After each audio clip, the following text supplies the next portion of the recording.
La force de ce marché, c'est le circuit court, c'est-à-dire la capacité de pouvoir aider des agriculteurs qui sont à 100 km à la ronde, de venir vendre ici et de mettre sur les étals dans la soirée. Et le lendemain matin, les gens ont des produits frais, cueillis de la veille, qu'ils peuvent effectivement utiliser. Dans la mesure où nous sommes effectivement aujourd'hui dans un mode opératoire qui est complètement différent de ce qu'on a connu par le passé, qui fait que les gens sont à la recherche de produits cueillis la veille et sur les étals le matin, achetés le lendemain matin.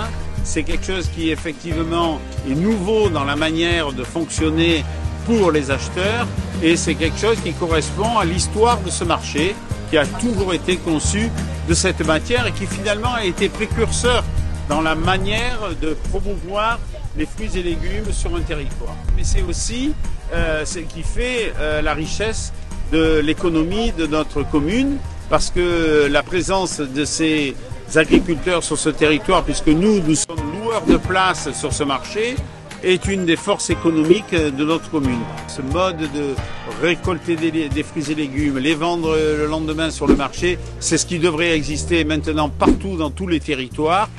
Donc le marché c'est 3 jours par semaine, lundi, mercredi et vendredi, l'après-midi. Et donc c'est un marché qui se fait avec environ 45 000 entrées acheteurs par an et autour de 80 000 tonnes de produits, donc fruits, légumes. Le marché fait 9 hectares de surface et un chiffre d'affaires, c'est à peu près avec des photovoltaïques 4 hectares et demi, 20% des dépenses de fonctionnement de la commune. Pour améliorer ce marché, nous avons fait des cartes d'accès pour éviter la manipulation d'argent. Nous allons essayer de faire des bornes automatiques à l'entrée et nous allons essayer de l'agrandir pour faire des box ou frigos.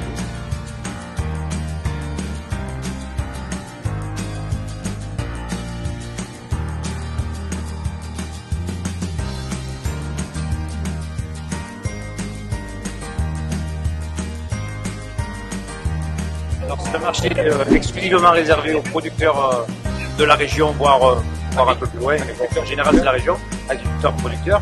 Le marché se compose en 2 zones, la zone producteur et la zone acheteur.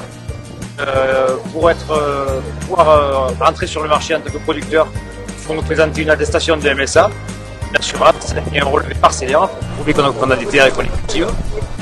Donc mon rôle est de m'occuper de placement de tous ces producteurs sur cette zone, pour au mieux avec des placements à l'année, donc comme je vous l'ai dit tout à l'heure, et des emplacements libres. Alors sur le marché, au côté producteur, nous recevons toutes les semaines des demandes de nouvelles personnes qui veulent venir vendre leur production, malgré des familles qui sont sur le marché depuis plus de 50 ans. Moi notamment, enfant, je venais avec mon grand-père sur le marché vendre sa production. Et voilà, donc il y a des familles qui sont là de père en fils depuis des années. Mais nous avons quand même des nouvelles familles, de nouveaux jeunes qui s'installent, qui reprennent l'exploitation familiale, qui viennent sur le marché pour vendre leur production. C'est avec un grand plaisir que nous accueillons les nouvelles demandes, autant du côté producteur que du côté acheteur. Vous pouvez me contacter par mail ou par téléphone, ou venir directement me voir sur le marché, entre 14h et 17h pour les personnes qui voudraient plus de renseignements ou que je leur fasse visiter le marché.